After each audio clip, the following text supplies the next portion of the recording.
Hi everyone, welcome to Display Repair. So the heating in your car is not working. Well, this video has the purpose of showing you a couple of things you can do on your own before you drive the car to a mechanic and before you try to do certain other more radical repairs on the car. This is rather a video where we show you what you can do to make a good evaluation of the whole situation. So even if you have to drive the car to a mechanic, you'll know what you're up against. If you're going to do it on your own, it should help you make the decision whether you should, for instance, change the heater core or not, which is a pretty big, timely, and all in all, a horrible job to do on most cars. So I hope this video helps. Stay tuned.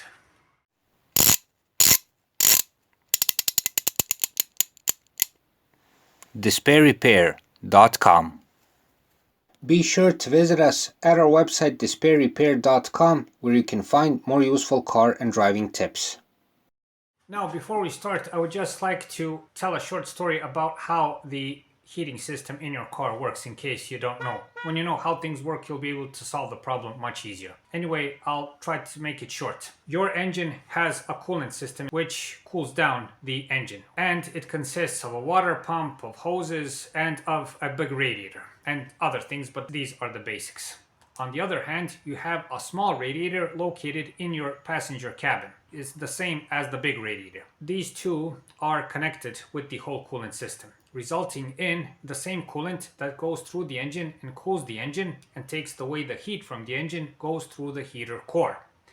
That heater core heats up and emits heat, which is driven into the passenger cabin by a fan that's located essentially behind the heater core. So it blows through the heater core and blows the hot air into the passenger cabin. So when you look at it, it's a genius invention that car manufacturers came to the conclusion 100 or some years ago. They use the heat from the coolant to heat the passenger cabin. So once more, the coolant that goes through the engine goes into the heater core. This way the heater core is heated up, the blower fan blows through the heater core and pushes hot air into the passenger cabin. Now, dear viewers, I would just like to mention two common mistakes that people make when diagnosing this kind of problem. The most common mistakes are that they don't let the engine reach working temperature when diagnosing this problem. And the second one is not turning on the heating preferably to maximum. So they think they have a problem, but they leave the setting like this on cold. So when checking these kinds of problems, turn the heating on maximum and make sure the engine reaches working temperature.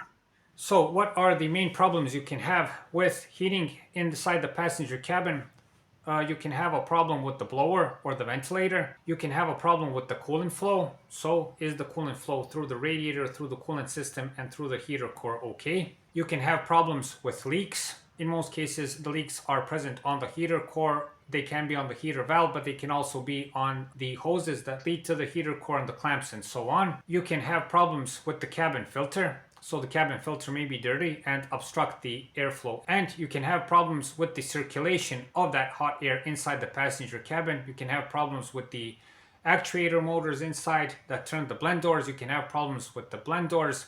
You can have problems with the commands, especially if they're electronic on the command panel. You can have also problems with the commands if they're mechanic, if there's a cable connected to them between the commands and the actuator doors. First, we'll start with the blower. So there is hot air coming from the vents. You can especially notice this while you're driving the car, and natural ventilation is pushing that hot air into the cabin.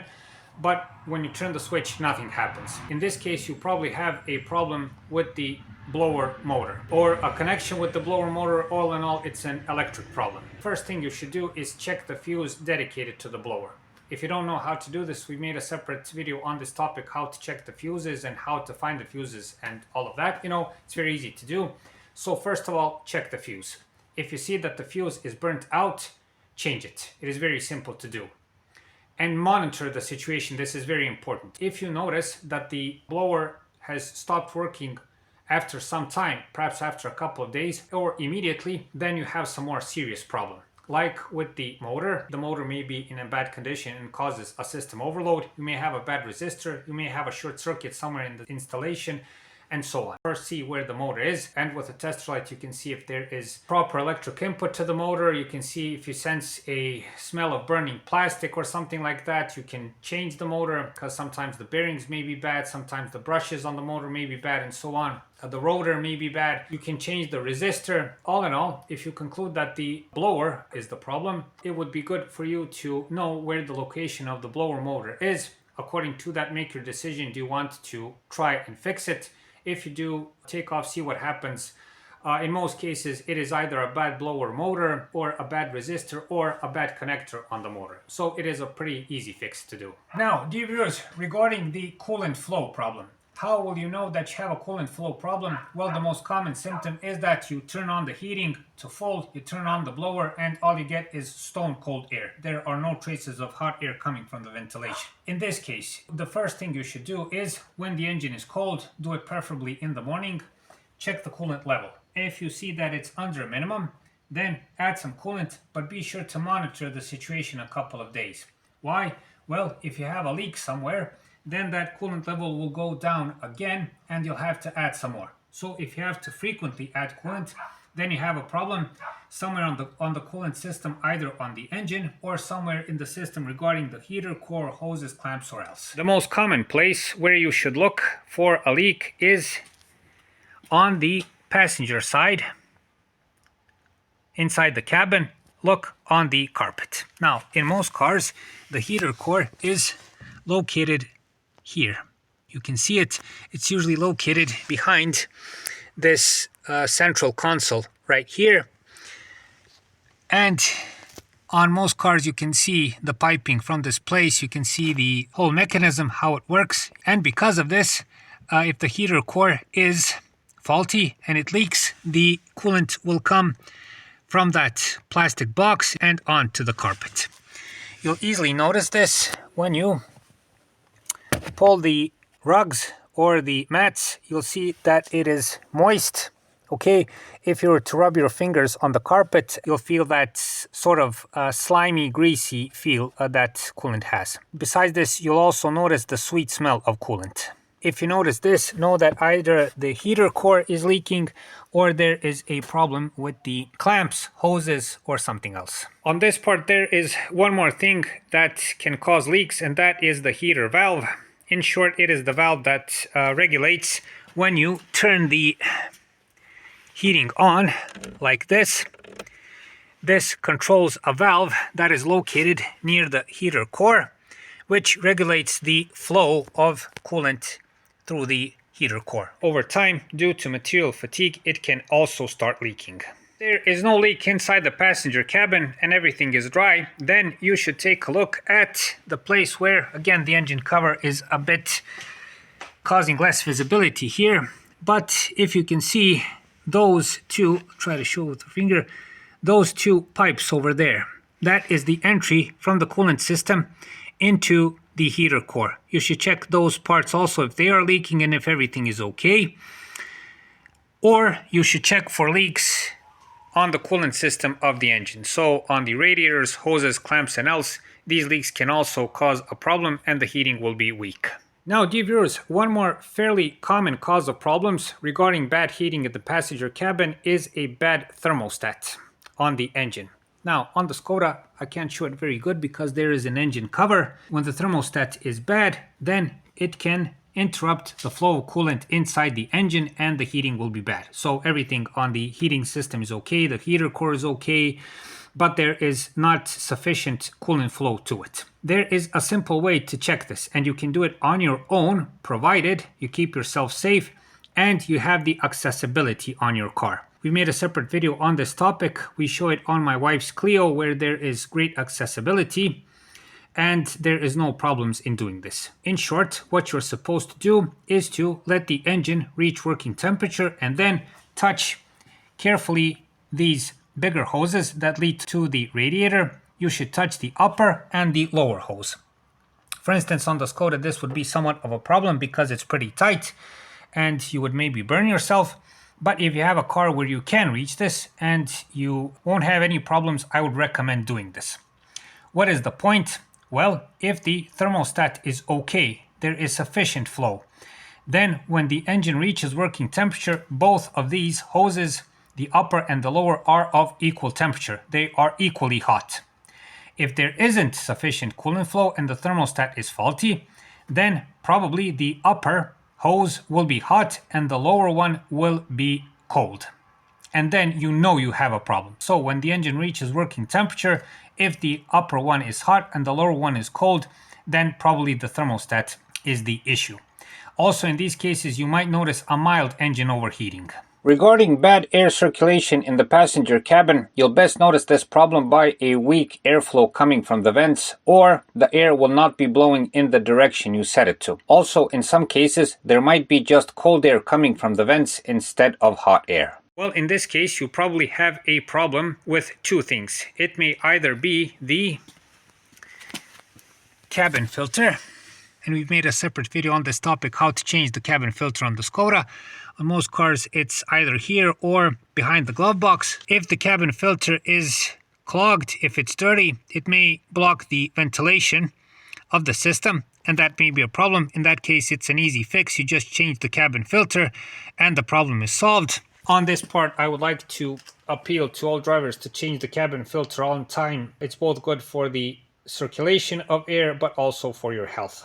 If you notice that there is no air coming from either the windshield, let's say, to the center vents, no hot air is coming to the footwell.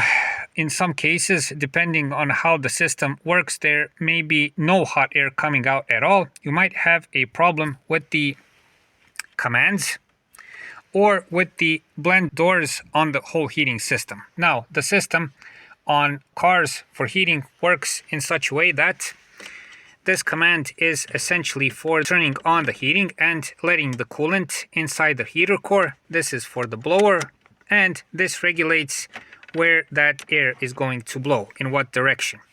With this command, you turn a set of little plastic doors that's located on the heating system, which open and close and regulate the airflow this way. The problems that happen with the commands is that if this is electrically connected to the rest of the system, there might be a bad contact, the switch might be bad, or if it's connected mechanically, so this switch is connected with a cable to the rest of the system, then the cable might be faulty, the connection to the blend door might be broken or something like that, it might fall off, it might get loose from the blend door, and so on. If there are problems with the blend doors, they look like plastic flaps. When they get faulty, they may break off, they don't want to close. Also, there are seals on those blend doors, which due to material fatigue may fall off, and they don't seal the system as they're supposed to. The little electric motors that are called actuator motors, they also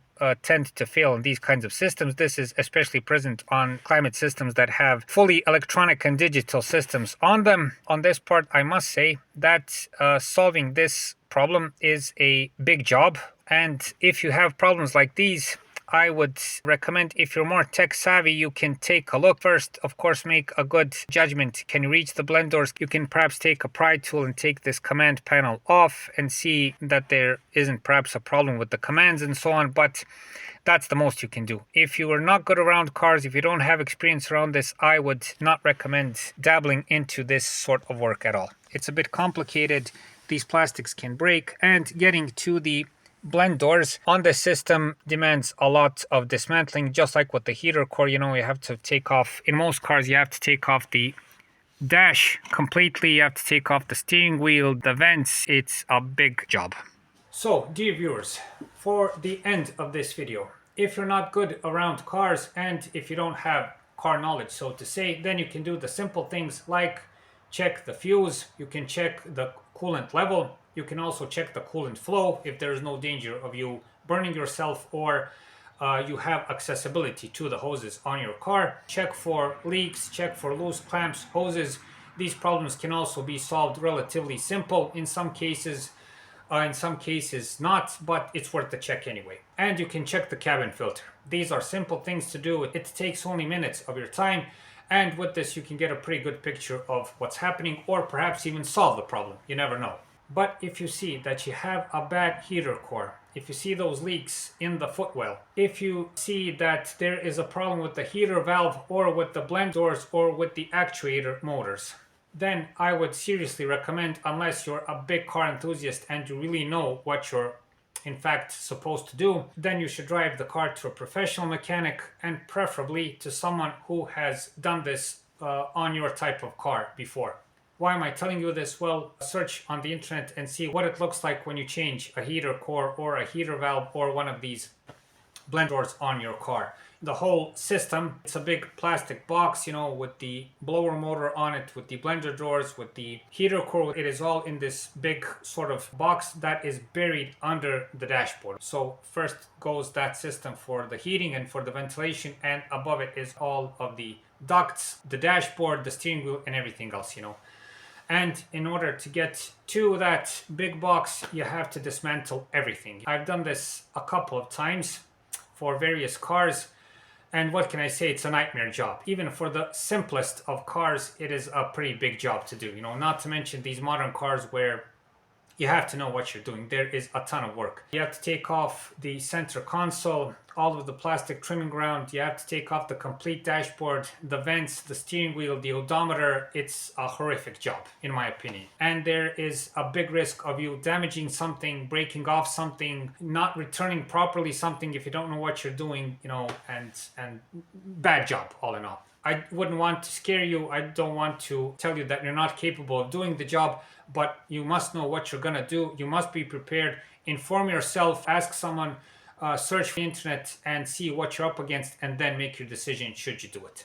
If not, then drive it to a professional and let them do the job and get a guarantee for the job. Besides this, know that replacing a heater core is an expensive job. The heater core itself is not that expensive. Of course, clamps, hoses, and everything else, it's fairly cheap to buy. The main problem is getting to it and replacing it. That's why it costs so much.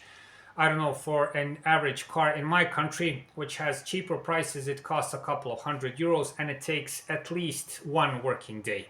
In most cases too. So dear viewers, that's it for this time. I hope this video helps. Please like and subscribe. It's a huge help for what we're doing. If you find the time, watch our other videos. There you can find lots of information regarding car maintenance, driving, all in all car related topics that should help make life with your car much easier.